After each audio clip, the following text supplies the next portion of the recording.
Jangan sampai kita memiliki anggapan bahwa kita ini dengan ibadah-ibadah kita, dengan ibadah itulah yang menjadikan kita masuk surga. Satu, jangan. Latak tarubi ibadatikum. Satu, jangan sampai kita tertipu dengan anggapan yang salah, prasangka yang salah terhadap amaliyah kita. Ini yang selalu diulang-ulang oleh Nabi. Hadzal amru mukarrarun inda ashabin Nabi. Nabi selalu mengulang-ulang. Kalau ibadah itu yang benar, dari sisi dohirnya benar, dari sisi batiniahnya benar, dari sisi iktikadnya juga harus benar. Allah Allah Allah Allah ma lana maulan siwa Allah. Assalamualaikum warahmatullahi wabarakatuh.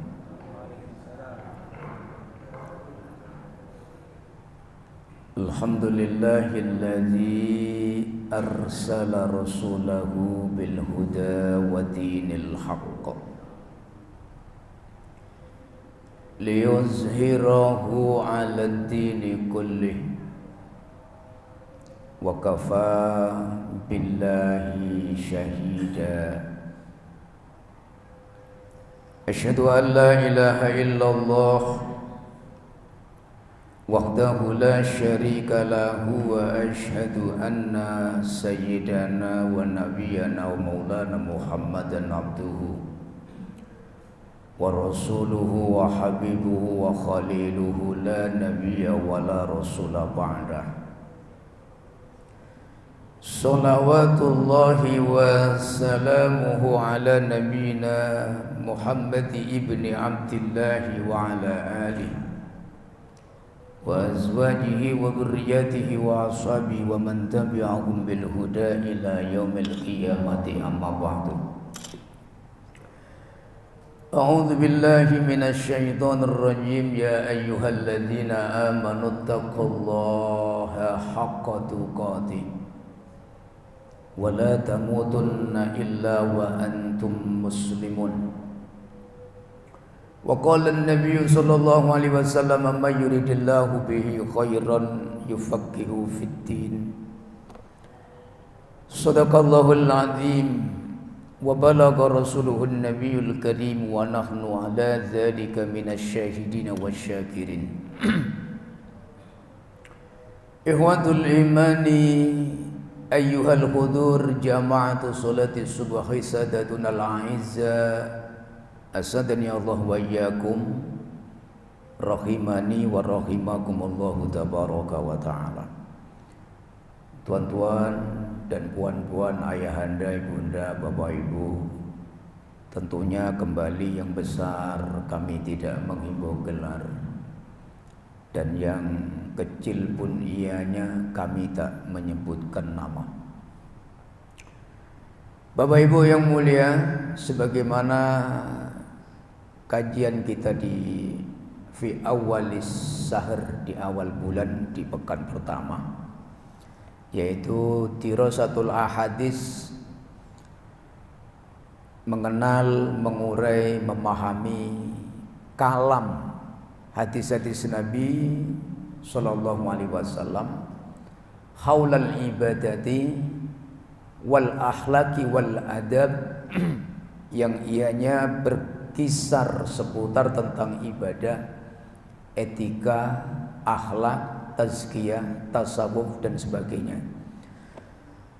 Wa amma maudul bahsi, adapun topik pembahasan kita adalah al-a'malul al-muhimmah inda ibtida'is sanatil jadidati. Mengenal amaliyah penting, hal-hal yang ianya diperhatikan oleh para pendahulu kita, perkara-perkara yang dulu 14 abad yang silam pernah diajarkan oleh beliau Habibuna Rasulullah Muhammad sallallahu alaihi wasallam. Al-a'mal al-muhimmah, siapapun kita, Bapak Ibu yang mulia, setiap pergantian tahun Dari tahun minas sanatil qablah wa sanatil jadidah, dari tahun sebelumnya masuk tahun yang berikutnya, ataliyah. Maka kita ingin setiap doa itu banyak yang dikabulkan. Kita ingin setiap dosa banyak yang diampunkan. Likulli hamin makhroja, setiap kesulitan senantiasa Allah berikan jalan keluar. Bahkan kita ingin diberikan oleh Allah wa yarzuqhu birizkin min haitsu la yahtasib, dan syukur-syukur kita banyak diberikan oleh Allah rizki, bahkan rizki-rizki yang baik itu ar-rizqul kasbiyu, rizki yang kita usahakan, yang sudah jelas nominal salary-nya sudah kita tentukan, seperti orang yang orang yang bekerja di perusahaan yang salary-nya jelas. Dan kita juga ingin ada rizki al-arzak min haitsu la yahtasib, yaitu pemberian Allah daripada min sisi, daripada rizki apapun itu bentuknya, yang bahkan kita tidak tahu daripada mana datang sumber-sumbernya. Nah, kullul hasanat, semua kebaikan-kebaikan dunia dan akhirat, dunia wa ukhra ini, maka tentu semua setiap kita menginginkan Bapak Ibu yang mulia. Nah, agar ianya maujudatun, semuanya ini terwujud. Sa'adatu daraini, kebahagiaan di dua alam, as-sa'adatu fid dunya wa sa'adatu fil akhirah. Diberikannya kita oleh Allah kebahagiaan dunia dan ianya juga kebahagiaan akhirat. Ada wujudus salamati wa najahi wa sa'adati, adanya terwujudnya keselamatan, kesuksesan, kebahagiaan. Wujudul istiqomati fi ada'i ta'ati wal ibadati, dan adanya konsistensi kita, keistiqomahan kita di dalam ketika kita menunaikan setiap perintah-perintah Allah. Dan ini semuanya tidak bim salah bim, tetapi kulluha tahtaju ilal asbab. Sepakat para ulama, semua apa yang kami sampaikan ini sunnatullah, masyiatullahnya memerlukan sebab. Nah, sebab-sebab itulah yang kemudian dikumpulkan oleh para ulama. Hendaknya setiap orang-orang beriman, karena kita punya at-taqwim al-hijri, penghitungan tahun bulan atau hari, tanggal, bulan dan tahun, yang ia sudah disepakati sebagai at-taqwim al-hijri fil islami, yaitu penetapan hitungan tahun di dalam agama Islam. Maka setiap likulli ibtida'is sana, setiap masuk di tahun awal tahun baru, maka ada plan, Pak. Ada target-target, ada target pencapaian, ada amal-amal yang bisa kita ittiba. Kita contoh daripada amal-amal pendahulu kita minas salafis saleh. Alladzi rabbahan Nabi sallallahu alaihi wasallam, yang ditarbiyahkan oleh Nabi li kafati ashabi radhiyallahu anhum ajmain. Yang apa yang kami sampaikan ini adalah amal-amal yang dulu 14 abad yang silam dulu pernah ditarbiyahkan, diajarkan. Yuhissuhun nabiyyu, Nabi menekankan ala siddanti ta'kidi, dengan benar-benar ditekankan, maka mereka mendapatkan pangkat. Orang-orang yang ditarbiyah oleh Nabi dan orang-orang yang mengikuti orang-orang yang pernah langsung diajarkan oleh Nabi, waqad nalu, mereka benar-benar mendapatkan darajatan aliyatan, darajatan azimatan. Mereka telah mendapatkan, mencapai satu tingkatan derajat yang paling tinggi, paling agung, paling luar biasa. An darajati hadil ummatil Muhammadiyah, dari semua derajat-derajat umat Islam yang ada sampai ila akhir dahr, sampai hari kiamat. Nah, pertanyaannya, mahiyal a'mal, apa sajakah amal-amal yang hendaknya mukarraratan, diulang-ulang, ada yang kita perhatikan setiap kita memasuki tahun baru. Jadi tahun baru itu bukan sekedar perayaan, bukan sekedar kita mengenang dulu ada peristiwa hijrah, tetapi yang paling terpenting adalah akhdul ibrah, ad-durus al-mustafadahnya, mengambil pelajaran, nilai-nilai sakralitas yang 14 abad yang silam ditarbiyahkan oleh Nabi SAW. Tapi sebelum kita bahas, jumpa susu saya di awal ini sudah disediain. Biasanya kalau ngaji saya teriak-teriak dulu baru ada susu, Pak. Ini saya belum teriak, susu sudah ada.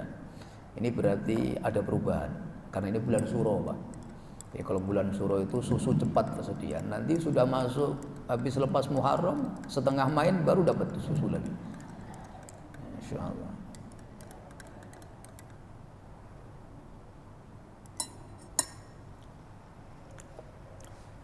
Yang pertama tahqiqul i'tiqad. Tahqiqul i'tiqadi bil ibadati au tasfiyatul fikrah bil ibadah. Yang pertama, kita pastikan keyakinan kita dulu, Pak. Jadi yang kita pastikan dulu pertama adalah i'tiqad, keyakinan. Keyakinan yang kami sampaikan ini kalau kita benar akan mempengaruhi 100% sikap, tindakan, perilaku, ibadah 1 tahun ke depan, Pak. Nah, yang pertama, apa yang hendaknya kita tanamkan menjadi i'tiqad dan jaziman, Pak. Yang pertama, la taghtaru bi ibadatikum. Para ulama menyimpulkan dari berbagai literasi hadis-hadis yang sahih, maka mereka berpesan tanbihan lihadil ummati, berpesan kepada umat Islam ini, orang-orang yang ingin mendapatkan kemuliaan dunia akhirat. Yang pertama, apa kata mereka? La taghtaru bi ibadatikum. Janganlah Anda, kata mereka, engkau atau kita, tertipu dengan ibadah kita. Wala taghtaru bi ibadatikum, janganlah engkau tertipu dengan anggapan-anggapanmu yang salah terhadap ibadahmu. Jangan sampai kita memiliki anggapan bahwa kita ini dengan ibadah-ibadah kita, dengan ibadah itulah yang menjadikan kita masuk surga. Satu, jangan. La taghtaru bi ibadatikum. Satu, jangan sampai kita tertipu dengan anggapan yang salah, prasangka yang salah terhadap amaliyah kita. Ini yang selalu diulang-ulang oleh Nabi. Hadzal amru mukarrarun inda ashabin Nabi. Nabi selalu mengulang-ulang kalau ibadah itu yang benar, dari sisi dohirnya benar, dari sisi batiniahnya benar, dari sisi i'tiqadnya juga harus benar. Maka i'tiqadnya bagaimana? Jangan sampai kita memiliki anggapan yang salah dalam ketika menyikapi kedudukan ibadah kita. Yang kedua, untuk lebih jelasnya, yang perlu kita garis bawahi al-qaidatu tsaniyatu, Pak. Yang perlu kita imankan dan kita yakini, innallaha la yahtaju ila ibadati ibadi.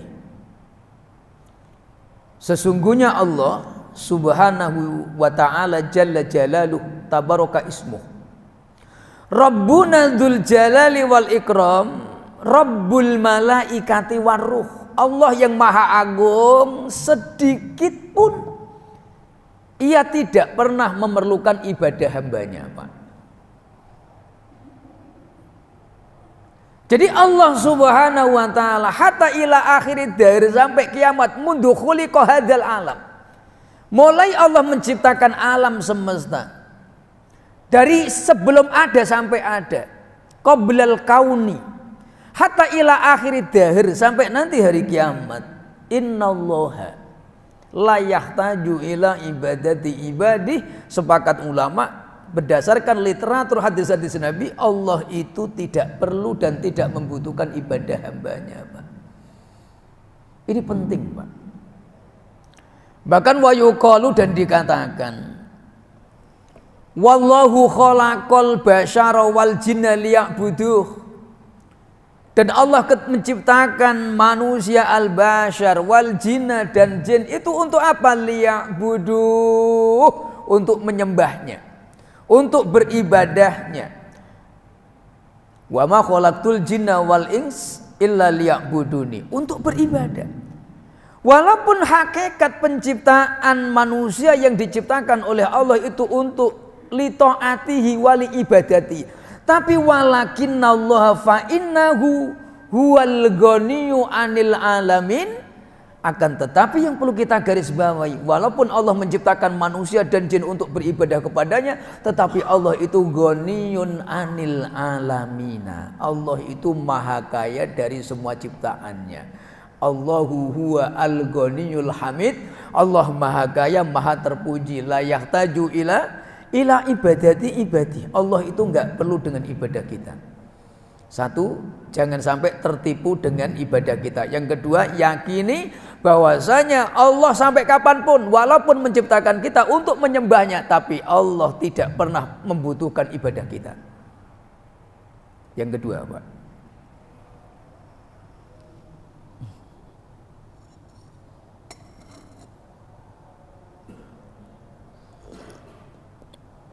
alhamdulillah.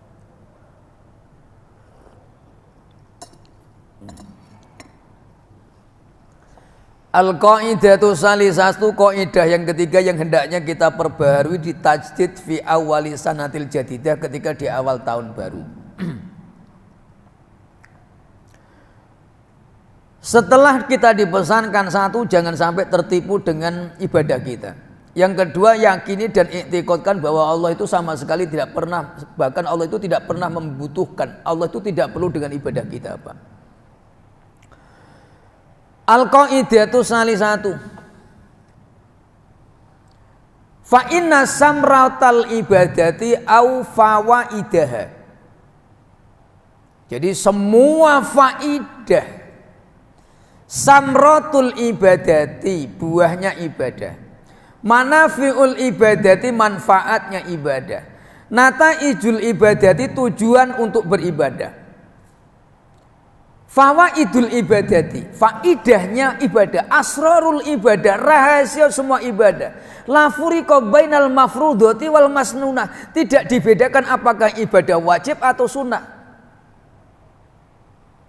minan nawafili wa tatawwu'i, maka kulluha manafi'uha au kullu manafi'iha, semua manfaat rahasia kebaikannya, tarji'u ila sahibiha, semuanya dikembalikan oleh Allah kepada pelaku ibadah, Pak. Ayo Bapak Ibu yang mulia, kita naikkan sedikit grade kita. Kita perdalam lagi kajian kita ke tasawuf tazkiyah, hadis-hadis yang berbicara tentang adab akhlak di hadapan Allah dan Rasulnya. Jadi satu, jangan sampai kita tertipu dengan anggapan kita kepada ibadah ketaatan kita kepada Allah. Kenapa? Karena alasannya yang pertama atau yang kedua, alasannya adalah Allah itu tidak pernah memerlukan dan tidak pernah membutuhkan ibadah kita. Yang ketiga, Allah ciptakan kita untuk beribadah padanya, tapi Allah juga balikkan manfaat ibadah itu kembali kepada kita sebagai umatnya. Inna samrotal ibadati tarji'u kulluha ila sahibiha. Jadi semua manfaat kebaikan al-hasanatu minat ta'ati wal ibadah itu tarji'u, kembali ila sahibil ibadati au ila sahibiyah. Jadi semuanya dibalikkan oleh Allah untuk pelaku ibadah, dan Allah tidak memerlukan itu. Alasannya li'annallaha huwa a'zamu wallahu akbar wallahu ajalla wallahu a'la. Karena hakikatnya Allah itu maha agung, Pak. Allah maha tinggi. Subhana rabbiyal a'la. A'zamu, Allah paling agung. Akbaru, Allah paling besar. Paling tinggi, paling mulia. Ajalla ansairi makhlukati, dibandingkan semua ciptaannya. Maka ketika seseorang menyembah Allah, itu tidak lantas menjadikan Allah bertambah kemuliaannya, karena Allah sudah paling mulia, Pak. Dan sebaliknya juga ketika Allah tidak disembah, wala yanqusu syai'an min azamatihi, wajib kita yakini kalau seandainya pun seluruh alam semesta ini enggak ada yang beribadah, tidak lantas menjadikan Allah hina. Ini aqaid, Pak. Kalau ini kita tanamkan, nanti akan merubah semangat kita ke satu tahun ke depan ini, Pak. Jangan tertipu dengan ibadah kita. Allah enggak pernah memerlukan ibadah kita. Sesungguhnya semua ibadah itu faidahnya kembali kepada kita, pelaku ibadah, sahibul ibadah. Ini al-qaidah al-muhimmah. Fa inna samratal ibadati annama tarji'u ila sahibiha au ila sahibil a'mal. Bahkan dikatakan wa huwa annahu al-muhtad au annahu al-muhtaju ilallahi wal muftakiru ilaih. Bahkan ulama sepakat seperti As-Suyuti mengatakan bahkan manusialah yang hakikatnya ini perlu sama Allah, Pak. Kita yang perlu sama Allah. Kita yang ingin ditolong oleh Allah. Allah nggak perlu sama ibadah kita, tapi kita yang perlu dengan ibadah itu kepada Allah. Li'annal ibadata wasilatun min ba'dil wasail. Ibadah itu media, sarana agar kita nyambung sama Allah. Sarana agar Allah menolong kita. Maka ibadah tarji'u manafi'uha ila sahibiyah. Maka sepakat ulama, semua ibadah ketaatan yang kita lakukan, maka kembalilah dia manfaat itu kepada kita, Pak. Maka ketika kita beribadah, Allah agungkan kita. Bukan mengagungkan Allah, karena hakikatnya zat Allah sudah maha agung. Mengagungkan Allah, maka Allah agungkan kita. Memuliakan Allah, Allah muliakan kita. Jadi semuanya kembali kepada kita, Pak. Al-Qaidatur Rabi'ah, kaidah yang keempat yang harus kita pahamkan, Pak. Inna rahmatallahi wasi'at kulla syai'in. Sesungguhnya rahmat Allah itu meliputi semua perkara. Sesungguhnya rahmatnya Allah itu meliput semua urusan. Wasi'at kulla syai'in. Ma yufhamu min hadhil kalimati. Apa yang bisa dipahami? Artinya di alam jagat raya ini, apapun itu. Walau kanat saghiratan au kabiratan, yang kecil yang besar. Walau kanat hakiratan au muhimmatan, baik itu yang remeh-temeh atau yang perkara penting sekalipun. Maka tidak akan lepas dari rahmatnya Allah. Ini yang paling penting, Bapak Ibu yang mulia. Semua yang ada di alam jagat raya ini ada dan diadakan, bisa bergerak, bisa bernapas, bisa melakukan aktiviti. Orang beriman bisa ibadah, orang soleh bisa melakukan kesolehannya. Itu semuanya min rahmatillah, berangkat dari rahmatnya Allah Subhanahu wa ta'ala. Wa hadzal amru muttafaqun baina a'immatil madzhab min ulama'ina. Ini sepakat semua ulama. Dalilnya mana? Bahwa Allah itu rahmatnya meliput atas semua ciptaannya. Surah Al-A'raf 156. Wa qala Allahu tabaraka wa ta'ala wa rahmati wasi'at kulla syai'in. Maka rahmatku, kata Allah, meliput atas semua sesuatu yang aku ciptakan, Pak. Rahmat. Maka orang itu berhasil dalam ibadah, istiqomah dalam ibadah itu tergantung manutun. Dia mengikut sejauh manakah dia mampu melihat rahmat-rahmat itu ada dalam dirinya, merasakan dan bisa menjadikan rahmat itu sebagai bekal untuk mentaati Tuhannya. Maka kita penting, Pak, tahqiqu rahmatillahi fi jamil umur. Memastikan, meyakini, melihat bahwa setiap apapun yang kita lakukan, maka itu semuanya berangkat dari rahmatnya Allah Subhanahu wa ta'ala. Nyoba rangkek sakadonya dari rahmatnya Allah, Pak.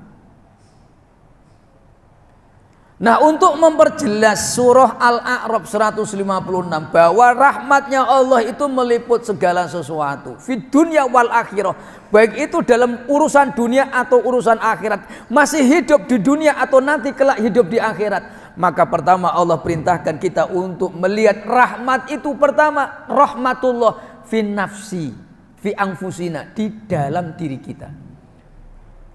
Latihannya yang pertama Allah perintahkan fa'amarallahu lana. Allah perintahkan fa'amaronallahu. Allah perintahkan kita untuk melihat rahmat-rahmat itu ada pertama di dalam diri kita. Fi nafsil insani. Mana perintahnya? Surah Ad-Dariyat 21. Wa fi anfusikum afala tubsirun. Dan di dalam diri kalian, afala tubsiruna, apakah kalian tidak memperhatikan? Artinya afala tubsiruna bi ana fi anfusikum, bahwa di dalam diri-diri kalian ada rahmatullah, ada rahmatnya Allah, Pak.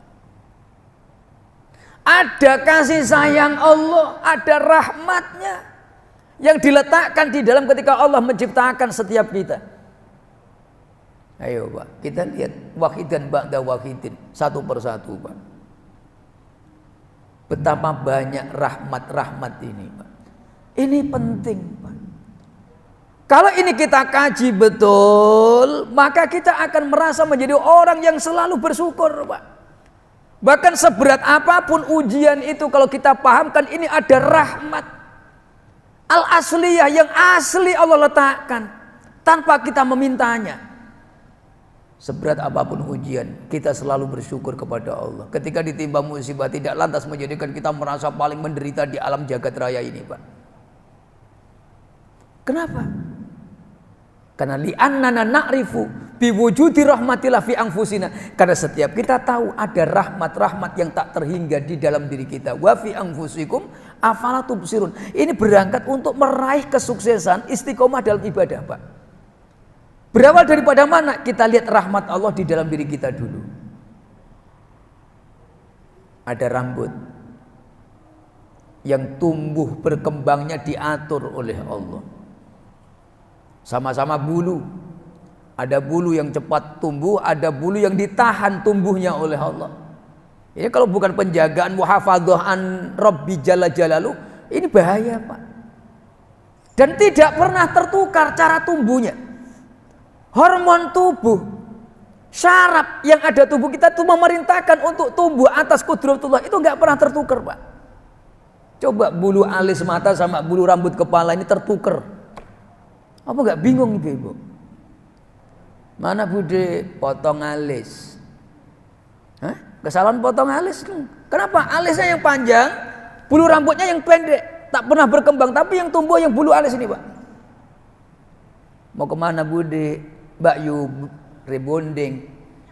Yang di rebonding bukan rambut tapi bulu alis mata, dipanjangin sampai nutup mata begitu. Nanti kalau melihat disibak, repot nggak kira-kira? Ustadz mana sih?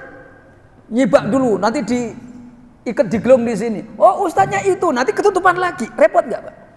Yo sangat repot. Kalau seandainya Allah tak jaga, bahaya nggak Pak? Nggak bahaya tak? Oh bahaya Pak.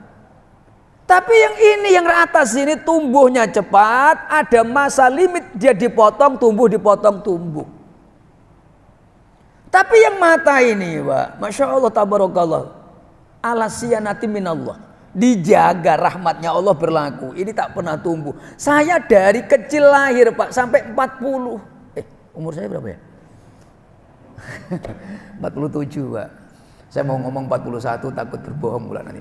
Wajah saya sebenarnya masih 41, cuman real true-nya itu 47. Tapi orang-orang bilang saya masih 41. Bahkan kemarin saya ketemu jamaah, Pak Ustadz kok semakin muda, dikatakan saya 20 tahun lebih muda. Masya Allah saya senang, lebih muda dari kakeknya katanya. Di bully pula rupanya kan. Ini Masya Allah. Saya dari kecil loh Pak, belum pernah saya motong alis Pak, kecuali ibu-ibu yang suka ngerok. Ini kalau dikerok tumbuh baru tapi nggak pernah panjang. Seberapa panjangnya? Ala qadri khalaqatil asliyahnya, sepanjang awal dulu ketika Allah menciptakannya. Kalau cuma 1 cm ya 1 cm. Sampai kerok habis nanti munculnya juga 1 cm juga, nggak pernah 2 cm Pak. Sampai pasang obat Firdaus itu yang pengembang jenggot itu, olesi sampai ngalir pun nggak akan panjang Pak. Karena memang sunnatullahnya begitu, dijaga oleh Allah. Supaya apa? Enggak nutupi mata. Kumis Pak. Kumis ini termasuk muhafadzah, dijaga loh Pak. Ada orang punya kumis sampai nutup bibir. Sampai begini kumisnya. Saya pernah lihat sekali ada. Ini rahmat. Sama-sama tulang. Kuku tulang, gigi tulang. Mana yang dijaga, mana yang dibiarkan tumbuh berkembang. Tulang yang ada kuku dibiarkan, tulang yang menjadi gigi ini dijaga oleh Allah. Zaman waktu kecil kami ada orang yang namanya tukang pangur, Pak. Bawa tas hitam, itu kalau lewat itu kami lari. Itu tukang pangur, tukang perbaiki gigi. Jadi gigi itu digerenda, Pak. Yang nongol-nongol itu digerenda. Tapi nggak akan pernah tumbuh. Panjang itu nggak pernah. Macam-macam bentuk perawatannya. Dipager lah. Yang di apa namanya? Dibegel. Begel apa? Nah, dibetel apa begel? Begel ya. Nek betel kan dipukul pakai alat tukang kayu itu, tukang batu. Dan itu nggak pernah loh kita repot-repot motong gigi. Kalau sampai ini gigi itu kayak kuku, selesai ngilu, Pak. Potong kuku tuh ngilu, potong gigi. Maka kuku inilah yang dipanjangkan, dibiarkan panjang. Ada sunnah motong kuku, nggak ada. Sunnah motong gigi nggak ada, Pak. Tapi kalau gosok gigi ada. Ini rahmat, Pak. Lamma khalaqallahul insana wa khalaqa ma'ahul malaikah. Allah setiap menciptakan satu anak manusia, Allah ciptakan malaikat. Setiap Allah menciptakan satu manusia, wa ma'ahu malakun, Allah ciptakan malaikat, Pak. Itu bittifaqil ulama min aqidati ahli sunnah wal jamaah. Jadi setiap manusia lahir itu selalu disertai malaikat yang diciptakan oleh Allah untuk menjaga manusia itu. Dan malaikat namanya malaikatul hafadhah. Malaikat yang memang ditugaskan oleh Allah untuk menjaga manusia, Pak. Itu rahmat. Kalau seandainya kok kita tidak disertakan malaikat, selesai, Pak. Dan itu cara Allah memberikan rahmat dalam penjagaan kepada kita. Buktinya mana? Kalau kita dijaga oleh Allah melalui malaikatnya sebelah kanan an jihatil yamin.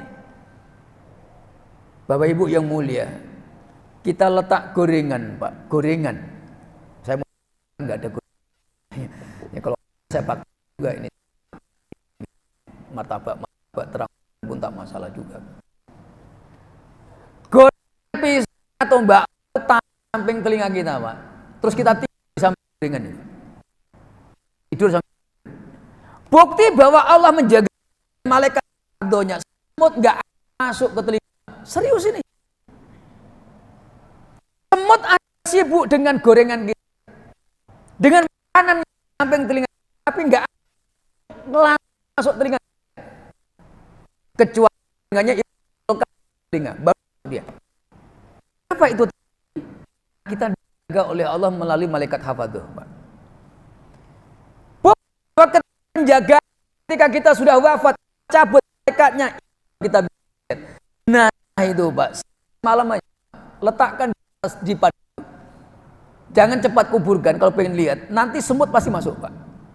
Semut masuk, hewan kecil masuk, telinga, hidung. Itu bukti orang yang sudah wafat lepas dari penjagaan malaikat hafadzah. Itu rahmat. Tidur. Siapa yang bisa megang roh kita kecuali Allah, Pak? Loh, kalau nggak dijaga habis, Pak. Setan ada, mak lampir ada, grandong ada, pangeran apa lagi? Yang keluarga besar Gunung Merapi loh. Itu datang semuanya, Pak. Sembara, Farida datang semua itu, Pak. Loh, itu kalau nggak ada malaikat hafadzah, selesai. Makanya sunnah berdoa supaya apa? Ada malaikat-malaikat yang lain membantu datang. Supaya apa? Supaya kita terjaga. Sehingga kalau orang tidur itu berwudu, dia berdoa, maka terjaga dia. Daripada apa? Anjami isayyiati wal qabihati, dari anasir-anasir keburukan, dijaga oleh Allah.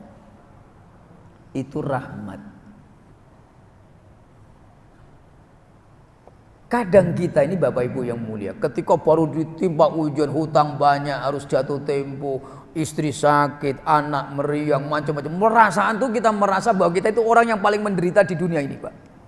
Kita lupa ada rahmat Allah yang diletakkan di mata, rahmat Allah di telinga, rahmat Allah di sempurnanya akal.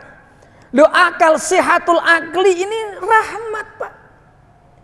Liyufariqa bainal haqqi wal batil, sehingga orang bisa membedakan mana yang benar mana yang salah. Ini akal tuh rahmat. Alladzi yufariqa bainal adami wal hayawan, yang membedakan manusia dan binatang hewan itu akal. Maka wa yuqalu al insanu wa hayawanun natik, dikatakan manusia itu hewan yang berbicara tapi bedanya ada akal. Ini menurut Imam Al-Jurjani dalam kitab At-Ta'rifat. Ini artinya apa? Kalau akal ini sudah dicabut, kita ini tak ada bedanya dengan orang yang diciptakan selain orang, yang diciptakan oleh Allah selain manusia. Sama dengan ayam, dengan entok yang kwek-kwek gitu, Pak. Itu gak ada akal, Pak. Maka akal ini kemuliaan, ini rahmat, Pak. Seganteng apapun, kalau akal fungsinya sudah dicabut oleh Allah, gak ada yang mau, Pak. Cuantik dia, Pak. Saya gak boleh bukan cantik, cuantik, saking cantiknya, Pak. Luna Maya lewat, artis-artis itu lewat semua, Pak. Cuman akalnya hilang, Pak. Ini akal rahmatnya Allah, dari akal ini fungsi akal hilang. Saya tanya, disuruh nikahin mau nggak? Sampean mau nggak? Cuantik kayak artis tapi tak punya akal, akalnya hilang, mau nggak? Saya aja nggak mau, Pak. Kenapa? Ini fungsi, Pak. Secantik apapun, kalau akalnya dicabut, dengan rahmatnya Allah di akal dicabut, nggak ada nilainya, Pak. Ayo. Ini baru di dunia, Pak. Nah, bagaimana peran rahmat Allah di akhirat? Maka ya dari pertama tadi kami sampaikan, fala taktaru bi ibadatikum, jangan sampai tertipu dengan ibadah kita, anggapan-anggapan yang salah terhadap ibadah kita. Maka kita lihat sekarang rahmatullah inda yaumil qiyamati. Sekarang kita lihat rahmatnya Allah di akhirat. Ini bicara rahmat dunia. Sekarang kita bicara rahmatnya Allah di akhirat. Saya ingin bercerita, ada kisah yang panjang. Kisah ini sudah sering disampaikan oleh guru-guru kita, tetapi saya ingin mengambil iktibar dari sisi tasawuf tazkiyahnya. Wa hadzal hadisu rawahu al-imamu al-Hakim. Wa qala al-Hakim wa hadzal hadisu hadisun shahih. Hadis ini diriwayatkan an Jabir bin Abdullah radhiyallahu an. Al-Imam Al-Hakim memasukkan dalam kitabnya Al-Mustadrak ala Sahihain. Hadis ini sahih, Pak. Walaupun Imam Bukhari tidak memasukkan, Imam Muslim tidak memasukkan dalam kitab Jami' Sahihnya, tapi Al-Hakim dalam kitab Al-Mustadrak beliau mengatakan ini hadis sahih. Jadi Imam Al-Hakim An-Naisaburi. Nah, kita lihat kemudian. Kisahul abidi al-muqtari bi ibadati. Kisah yang disampaikan 14 sahabat yang silam oleh baginda Nabi mengenai tentang orang yang ahli ibadah, yang tertipu dengan ibadahnya. Kok bisa tertipu dengan ibadahnya? Berangkat dari salah pahamnya, kesalahan di dalam menyikapi ibadah. Maka dia diingatkan oleh Allah Subhanahu wa taala di hari kiamat nanti, Pak.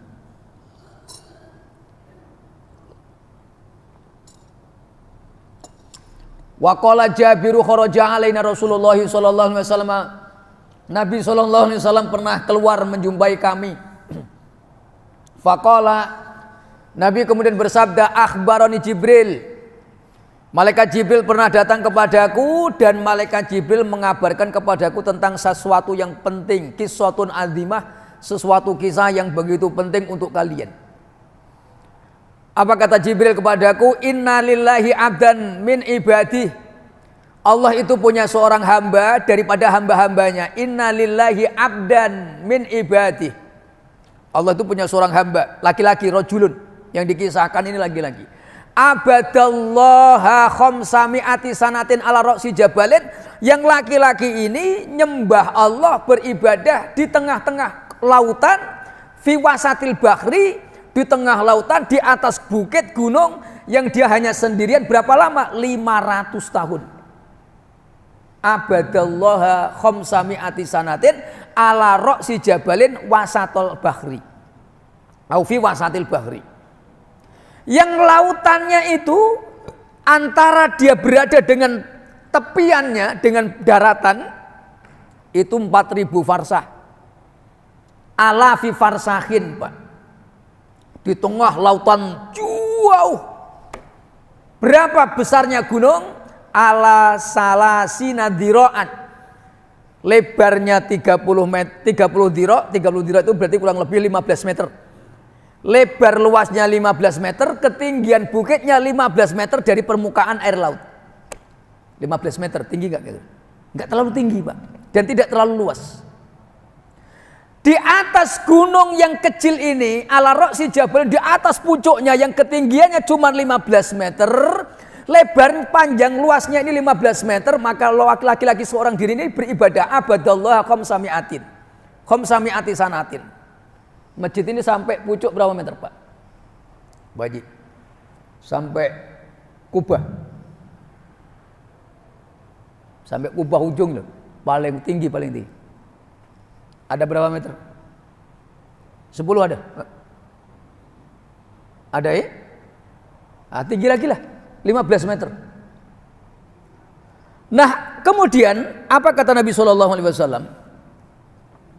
Wa akhraja lahu ainan azban au azbatan bi ardil usbu'i tafidu bima'i adbin fayastanqi'u fi asfalil jabal. Selama 500 tahun, Pak, hadar rajul al-abid ini tidak pernah sekalipun bermaksiat. Di tengah lautan seorang diri, nggak pernah nengok mall, nggak pernah nengok pasar, nggak pernah nengok auratnya perempuan, masya Allah. Apalagi nengok YouTube, tak ada sinyal di sana, Pak. BTS-nya nggak sampai. Coba kita bayangkan, 500 tahun nggak pernah bermaksiat, 500 tahun beribadah. Allah berikan rahmat apa? Pertama, wa yukhrijullahu lahu ma'an azban atau azbatan. Allah keluarkan dari bukit gunung yang di tengah-tengah lautan itu ma'un azbatun, air yang tawar. Yang notabene di tengah lautan dengan kedalaman seperti itu, maka airnya pasti asin. Rembesan dari pasir air laut, tapi Allah kudratulnya Allah berikan air yang tawar. Wasyajaratu rumman, dan pohon rumman, likulli lailatin, dan setiap malam pohon rumman ini berbuah. Orang Arab tahu kalau pohon rumman itu tusmiru marotan likulli sana, berbuahnya 1 tahun sekali, Pak. Tapi ini tiap malam berbuah. Maka apa yang dilakukan oleh laki-laki ini? Fa'idha amsa nazala fa'asobal minal wadu'i wa khodatil karrumanata fa'akalaha. Kalau masuk waktu petang, dia kan di pucuk, di atas gunung, turun dia. Nah, mata air itu di bawah, di anak gunung. Dia turun, di samping mata air ada pohon rumman. Dia ambil air wudhu, terus dia makan buah rumman itu, terus dia naik lagi beribadah sampai kapan? Sampai sore nanti. Turun lagi, wudhu lagi, makan rumman lagi, naik lagi, terus selama 500 tahun. 5 periode, 5 abad, Pak. Ini Masya Allah, Pak. Kemudian summa qoma li sholati faksa ala rabbah. Dan dia sholat selama 500 tahun, dan dia berdoa, ya Rabbi, wafatkan aku dalam kondisi sajidan, sujud, dan jangan engkau rusakkan jasadku sampai nanti engkau bangkitkan aku dari kiamat. Berdasarkan hadis ini, laki-laki ini jasadnya sampai sekarang masih utuh, Pak. Tidak dihancurkan oleh bumi karena dijaga oleh Allah, karena doa itu. Tapi nggak ada yang tahu karena tempatnya jauh. Berapa jaraknya? 320 km, Pak. 4000 farsah itu kalau dikalkulasi dengan konversi ukuran kilometer itu 320 km. Lingkar bumi itu kurang lebih berapa? 10 juta ya? Berapa kilometer? Nggak pernah ngukur globo ya?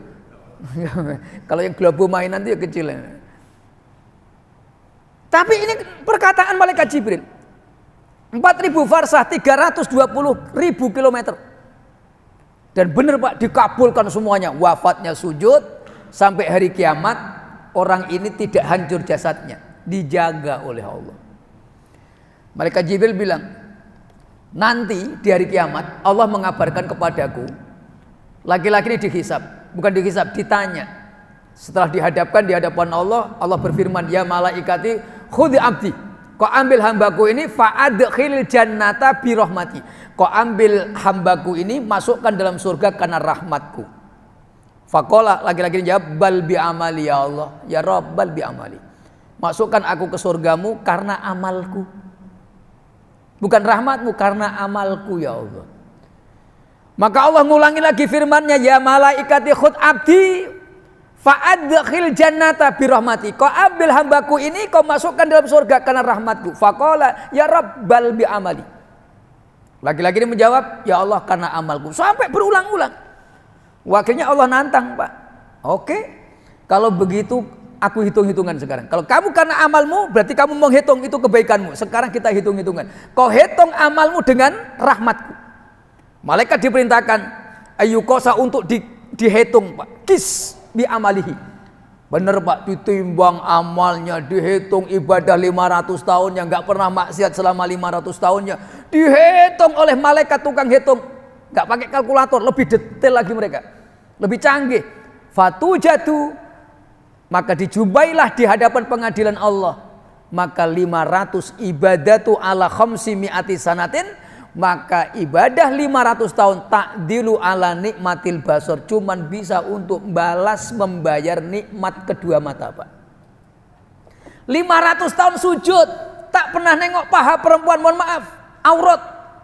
Tapi ketika dihitung oleh Allah baru bisa bayar ini nikmat dua mata. Maka apa kata Nabi sallallahu alaihi wasallam? Fatujadu nikmatul basar qad ahatat bi ibadati khamsi mi'ati sanatin.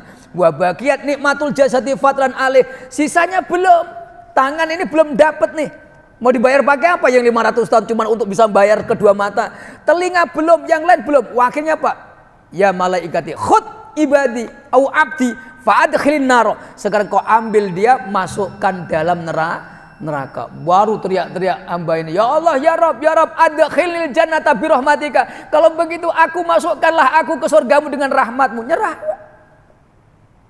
Padahal dia yakin dengan amalnya. Setelah ditimbang amal, baru bisa menebus rahmat mata, Pak. Belum rumman, belum air yang tawar keluar di tengah lautan yang begitu jauh. Dijaga, diwafatkan sujud, dijaga jasadnya sampai hari kiamat gak hancur. Itu semuanya rahmat. Maka malaikat Jibril di akhir cerita beliau mengatakan, ya Muhammad, innamal asya'u birahmatillahi. Sesungguhnya semua perkara itu berangkat dari rahmatnya Allah. Artinya bagaimana? Kita bisa sholat subuh rahmatnya Allah. Bapak Ibu duduk begini nih bukan karena usaha kita. Ini semata ada rahmatnya Allah yang menjadikan kita mampu menahan diri. Saya ngomong bicara begini bukan karena saya menghafal, belajar, tidak. Ini ada rahmat Allah yang menggerakkan, memudahkan saya untuk berbicara. Semua ini rahmat. Kalau ini kita perhatikan Bapak Ibu yang mulia, nggak akan ada kesombongan dalam ibadah, tidak ada riak dalam ibadah. Kenapa? Kita bisa sholat toh ke rahmatnya Allah. Baca sholawat bisa 1000, 1000, 100.000, itu rahmatnya Allah. Bisa sedekah sekian juta, itu rahmatnya Allah. Saya bisa minum susu ini bukan karena tangan saya, ini bukan, ini rahmat. Coba kalau rahmat tangan ini dicabut terus setruk, Pak, beregel begini, Pak, gak jadi minum saya. Begini. Ini masih untung, ada yang ngangkat gak kuat. Itu satu rahmat. Makanya ketika kita minum begini, ini rahmat. Rahmat di lidah, dicabut, Masya Allah. Bisulen aja, Pak, apa namanya, sariwawan. Sate, indak taraso sate. Nyolama sate Padang. Tapi kalau udah sariawan, indak taraso leko sate. Pade bana taraso aja. Keceknya orang awak, mana ada enak, Pak? Betul kan, Ustaz? Setuju nggak? Loh, kalau nggak setuju saya pulang, ini masalahnya. Ya pulang, nggak pulang udah selesai pengajiannya masalahnya. Jadi tetap pulang, nggak mungkin saya nginep itikaf sampai sore di sini ya. Jadi demikian Bapak Ibu yang mulia, intinya ini awal. Kalau ini kita pahamkan insya Allah, Pak, kita akan semangat selalu beribadah. Kita akan selalu ikhlas dalam ibadah. Sulit kita untuk menjadi orang sombong. Kenapa? Apa yang mau kita sombongkan? Mobil yang diparkir di depan itu rahmat, Pak. Istri yang di rumah 24 jam itu rahmat. Selesai, Pak. Nah kita bentak, wih rahmatnya Allah kok dibentak, betul nggak? Ibu-ibu punya suami itu rahmat. Makanya kalau dia minta apapun turutin, tanda tangan, itu rahmat. Rahmat dari mana? Itu musibah, Pak Ustadz. Ya, rahmat juga, tapi berupa musibah, kan begitu. Enggak, ini bercanda aja. Baik Bapak Ibu yang mulia, sengaja saya pepetkan supaya tidak ada tanya jawab. Mang Ustadz itu kalau pinter begitu, Pak, wajib panjang, mentokan, terus jamaah mau nanya, waktunya sudah habis, kita lanjutkan pertemuan yang akan datang. Demikian, hadanallahu wa iyyakum billahi taufiq. Wassalamualaikum warahmatullahi wabarakatuh.